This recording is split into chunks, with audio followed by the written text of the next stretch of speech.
Bonjour à tous. Nous poursuivons notre étude des suites numériques et aujourd'hui, nous allons enregistrer notre troisième vidéo.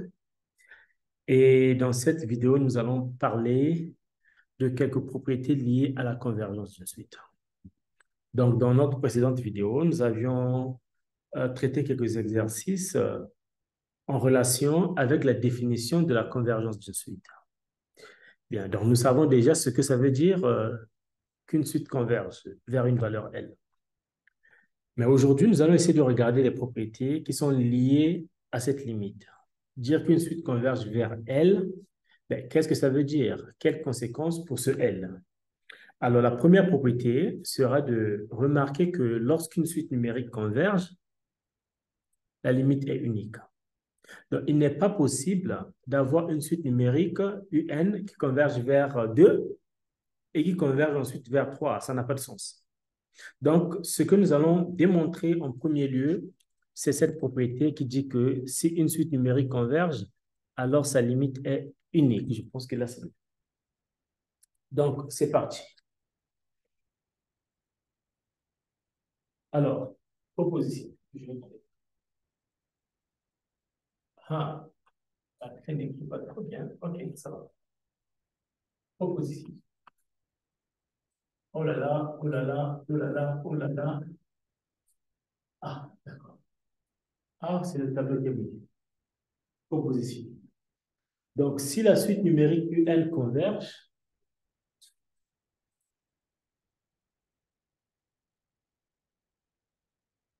si UN converge, alors sa limite est unique. Alors,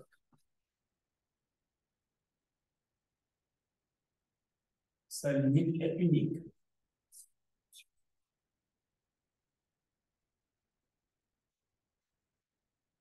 Preuve.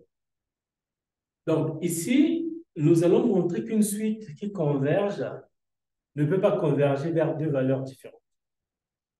Et donc, pour faire ce genre de preuve, ce qu'on fait, nous faisons un raisonnement par l'absurde. Donc, ce que nous allons faire, nous allons supposer que notre suite UN converge vers deux valeurs différentes, L1 et L2, et nous devons aboutir à une contradiction. Donc, supposons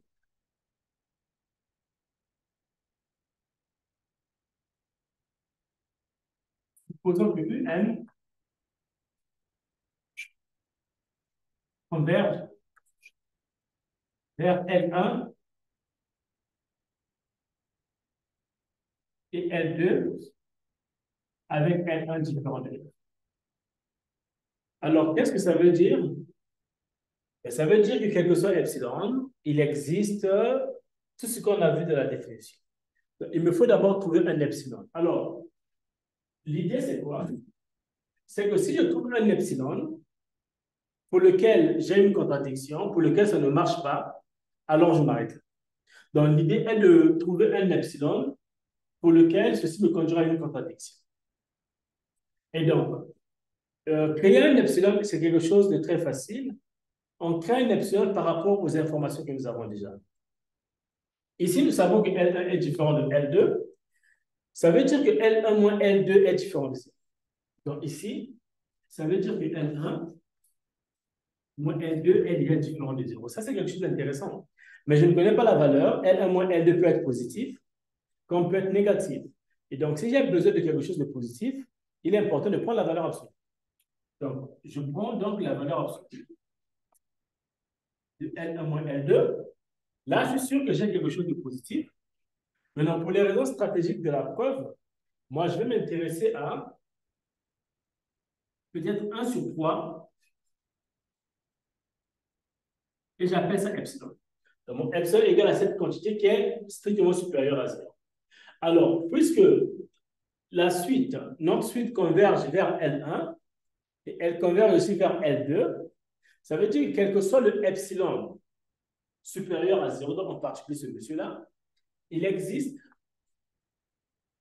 un N1, le N1 est en relation avec ce L1-là, en fait, puisque notre suite UN converge vers ce L1, ça veut dire qu'il existe N1, élément de N,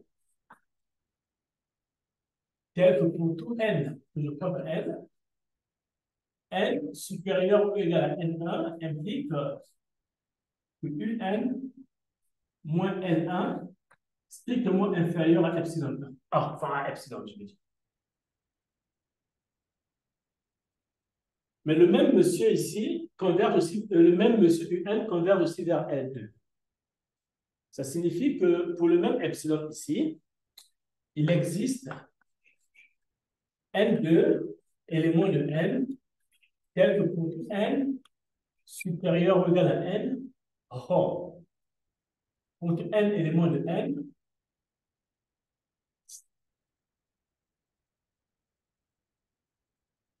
pour N éléments de N,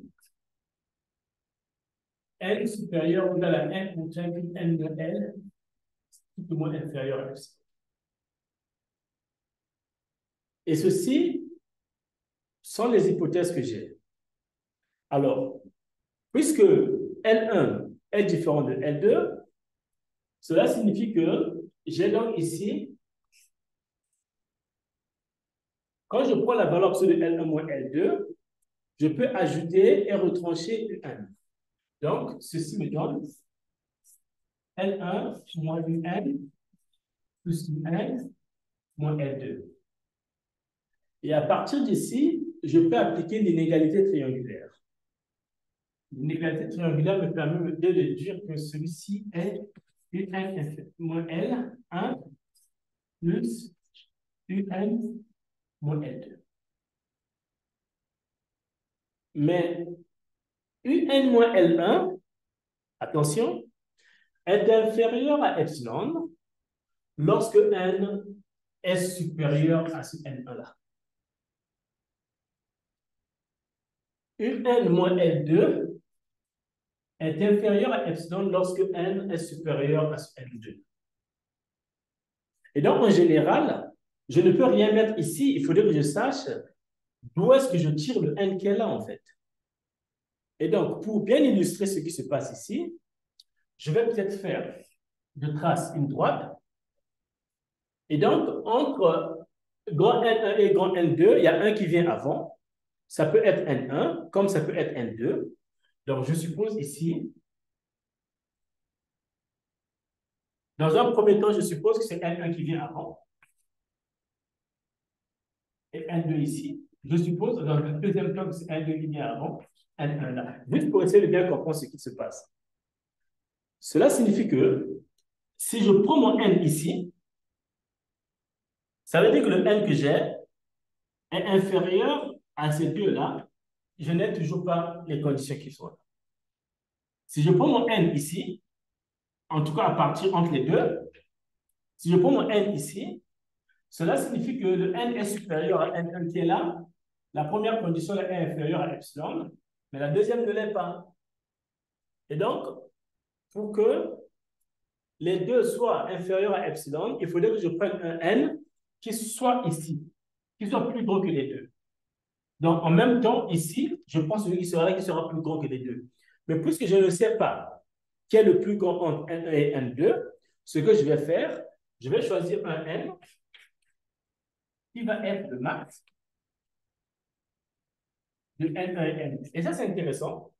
Le N que je prends, c'est le plus grand entre les deux. Et donc, ce que je dis maintenant, c'est que pour tout N supérieur ou égal à ce N que j'ai choisi ici, là, je suis sûr que le N que j'ai ici est au-delà des deux. Donc, cette quantité-là sera strictement inférieure à epsilon. Cette quantité-ci sera strictement inférieure à epsilon. Et donc, pour N qui est supérieur ou égal à cette quantité, j'ai donc L1 moins L2 qui sera strictement inférieur parce que lui, il sera strictement inférieur à epsilon, plus lui aussi sera strictement inférieur à epsilon. Et donc, c'est pour dire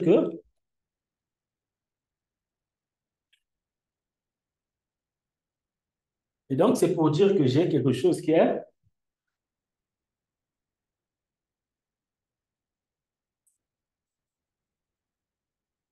L1 moins L2 qui est strictement inférieur à 2 epsilon. Mais en fait, n'oublions pas que notre epsilon Si vous pouvez regarder encore, notre epsilon est là. C'est un tiers de L1 moins L2.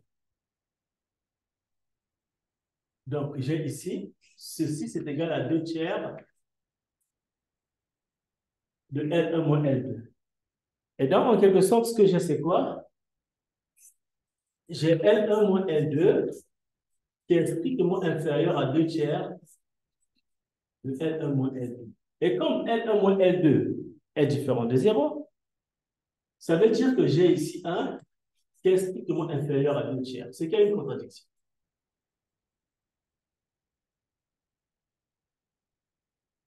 J'ai abouti à une contradiction, et cette contradiction signifie que ben, ma suite UN ne peut pas converger vers deux valeurs différentes, U1, L1 et L2. Voilà. Donc, c'est très important de connaître les propriétés. C'est extrêmement important de connaître les propriétés. Donc là, nous connaissons la définition d'une suite, nous savons jouer autour de la définition. Et maintenant, on vient d'apprendre que lorsqu'une suite UN converge, sa limite est unique. Une suite ne peut pas converger vers deux valeurs différentes. Ça, c'est une propriété importante à retenir. OK, nous allons faire une deuxième propriété.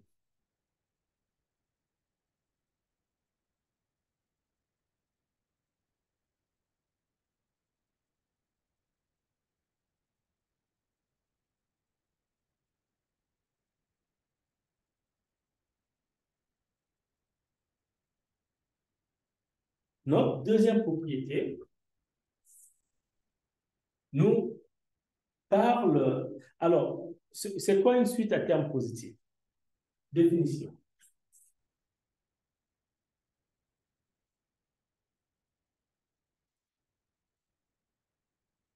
Une suite UN est à terme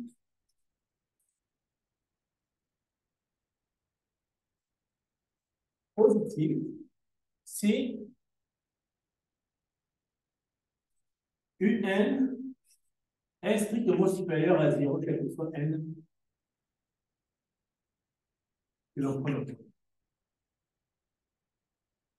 Ça veut dire que UN, la valeur de UN est positive, quel que soit N.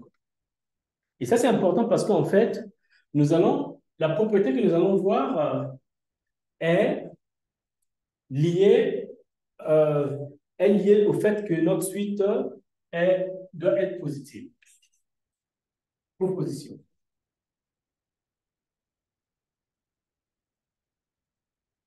Si une suite UN, si une suite réelle UN est à terme positif et converge, alors sa limite est un réel positif. Si UN est à terme positif et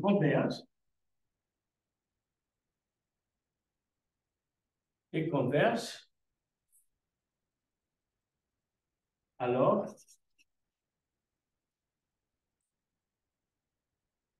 sa limite est un réel positif. Alors, ce qu'on me dit, c'est quelque chose de très important. On est en train de me dire qu'en fait, une suite qui a terme positif ne peut pas converger vers quelque chose qui n'est pas positif. Donc, une suite à terme positif converge vers quelque chose qui est positif forcément. Donc, nous allons faire la preuve. Et pour faire une telle preuve, ce que nous allons faire, nous allons supposer que notre suite, donc nous avons une suite UN qui a terme positif et qui converge vers L, et nous allons supposer que ce L est négatif. Et nous devons aboutir à une contradiction. C'est parti. Proposition. Preuve.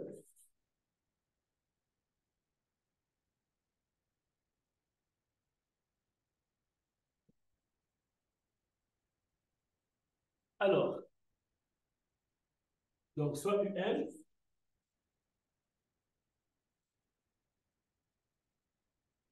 une suite à terme positif, telle que UN converge vers L. Montrons que L est positive. Montrons que L est positive. Donc, ce que nous allons faire, c'est quoi? C'est que nous allons supposer que L est négative.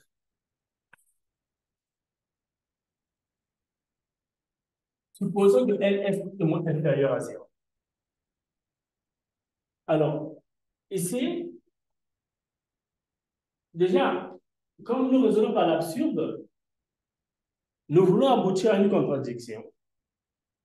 Et donc, il me faut partir d'un epsilon qui est spécifique. Parce que, voyez-vous, pour que la relation marche de la convergence, cette relation marche quel que soit le epsilon que je prends. Et comme je vais aboutir à une contradiction, je veux montrer que pour un epsilon spécifique que je choisis, ma relation de convergence me conduit à une contradiction. Et donc, ce que je vais faire, je vais me baser et me servir de ce monsieur-là, epsilon, parce que le L que j'ai sujet, mon L est strictement inférieur à 0. Donc, ça m'intéresse, mais j'ai besoin d'un epsilon positif. Mon epsilon, je le construis par rapport au L que j'ai. Mais comme le L est négatif, pour avoir quelque chose de positif, je le prends en valeur absolue. Donc, je prends epsilon égale à, je prends la valeur absolue de L, mais je ne m'arrête pas à la valeur absolue. Je vais prendre 1 sur 2. Vous allez voir pourquoi c'est intéressant. Et cette quantité-là est positive.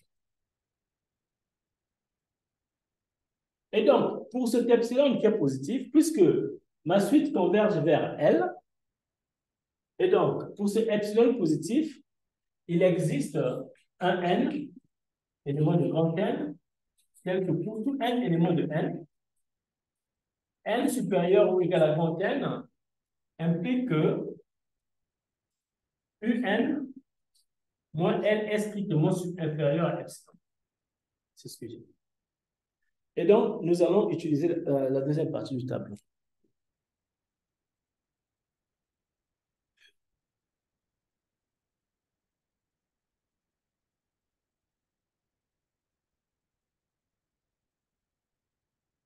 Alors, ce que ça me donne, c'est quoi? C'est que comme un moins L est strictement inférieur à epsilon, et je connais la valeur de epsilon, epsilon, c'est cette quantité qui est là.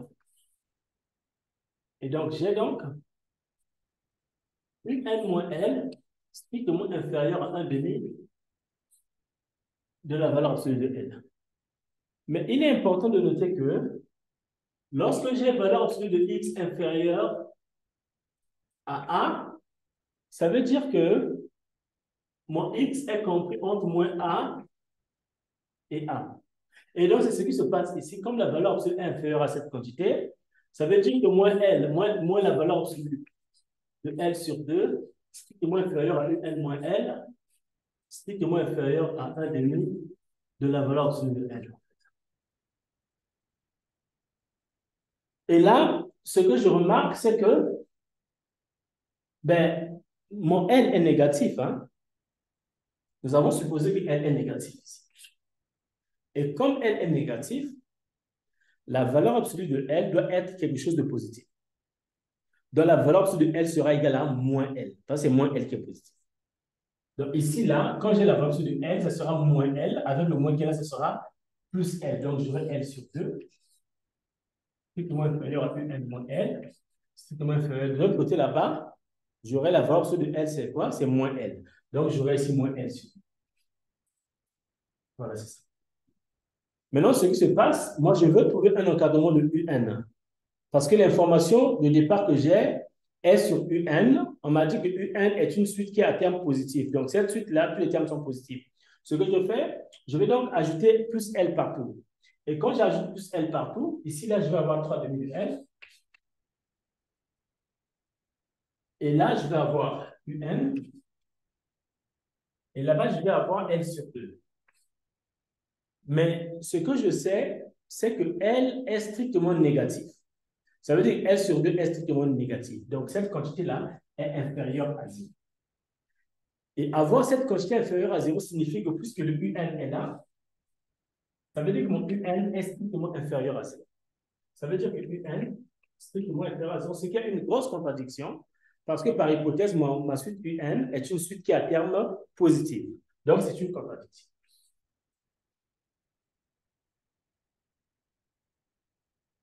Voilà. Contradiction, ce qui signifie que ben, ça vient confirmer le fait que tout de suite, si une suite est à terme positif, alors elle converge vers une valeur positive. Fin de la preuve.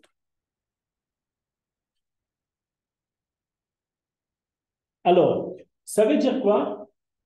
Ben, on peut tirer, donc on peut faire une remarque hein, ou encore un corollaire de tout ce qu'on vient de voir. Ce qu'on peut tirer de ça, c'est que,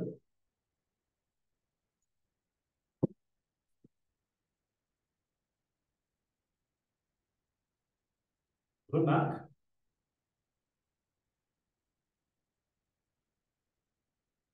le premier point, c'est lequel? C'est que nous venons de montrer que si vous avez une suite qui est à terme positif, cette suite ne peut converger que vers quelque chose qui est à terme positif. Ça veut dire quoi? Ça veut dire que si vous avez une suite UN qui est à terme négatif, forcément, ça va converger vers quelque chose qui est négatif. Mais le plus intéressant, c'est quoi? Si vous avez une suite UN qui converge vers L, alors si vous la prenez en valeur absolue, votre suite devient une suite qui est à terme positif, mais on ne connaît pas la valeur de L.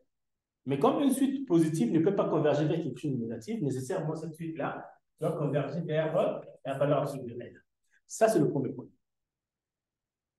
Le deuxième point.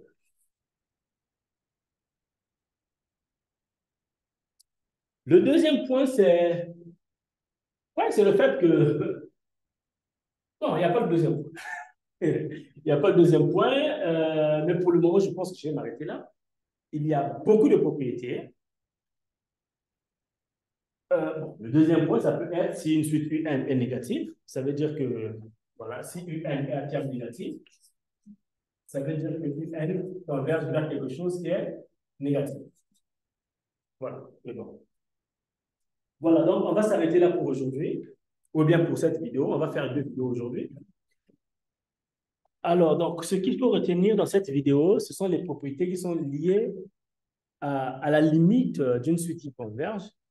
Et notre prochaine vidéo parlera des suites bornées et nous fera un petit lien entre convergence et suite bornée. Merci d'avoir suivi et à très bientôt.